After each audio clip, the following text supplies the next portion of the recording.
Oh my God. Good morning. You're watching Breakfast Television. I'm here with Stef Joanne. I was just going to call you at Stef Joanne, but that works. That's your Twitter, okay, right? that works. You can follow her. I follow her. What did you bring with you today? We're going to talk about protein powder. Okay. It wasn't too long. Something that I have every day. Right, and so do I. It wasn't too long ago that I brought home a tub of protein, and my dad was like, "Oh my God, you're taking steroids." Right? Like there's a common misperception out there that it's only for people that work out. How long have you been doing that for? Oh, goodness. Probably a couple of years. A couple of years, right. So it's becoming more mainstream. Almost every day. Right, we are seeing it more and more.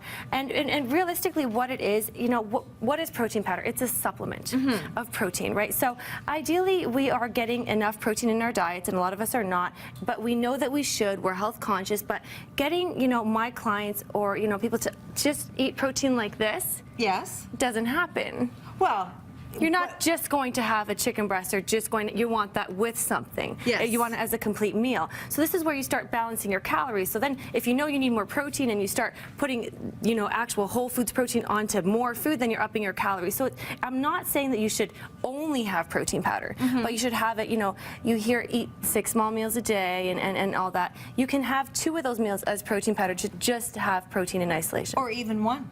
Or even one. You can have it for breakfast, but there's a ton of things to look out for, and that's what I want to go over today. Okay. You know, with it becoming more mainstream now, we're walking into stores and there's all kinds of options. There's all kinds of labels. You don't know what to take. So how do we know which to choose? Right, so it really depends on what you're taking it for. And the number one thing I want everyone to be careful for is if you're looking for a protein powder for a supplement because you want to get more protein into your diet, be very careful not to take a gainer if that's not your goal. Okay. A gainer is because you want to add more calories and take in more muscle. Oh, for goodness sake. So I've seen this happen, right? So why don't we read here how many calories are kicking around here?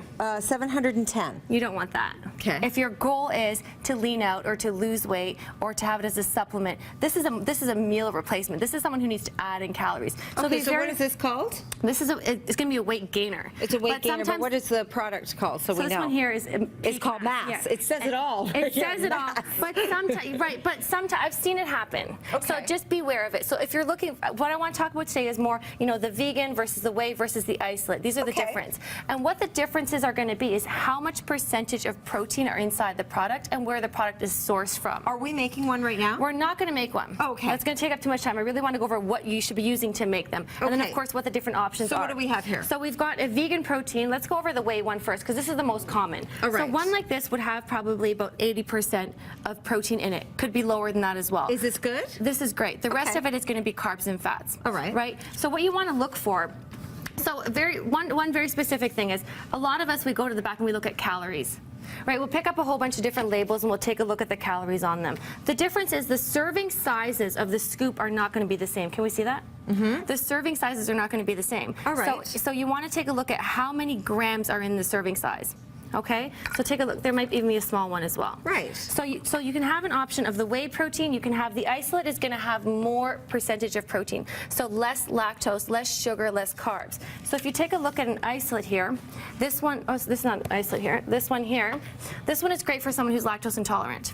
Okay. And so basically what you're telling us is to read our labels when it comes to protein powder. And the percentage of protein is important. The percentage of protein inside is important, right? So I don't know how much time we have here, but one good thing to note here is every gram of protein is 4 calories. Okay. So if you want to know how much protein is inside the bottle, you just multiply the protein, right? Here's got 24 times 4 because it's 4 calories, and that's 100. So you can see here, 100% of what you're getting in your scoop is going to be protein. Okay. Right? So if people have questions, can they just follow you on Twitter and ask you Absolutely, they questions? can. So why don't you just follow Stef Joanne? It's at Stef Joanne, and of course we'll have all the information on breakfasttelevision.ca. Thank you so much. I'm not picking this one. No, right you got to down go here. with the Kaizen one. It's the natural one. Thank you very much. Okay. Taking a break. Don't go with the 7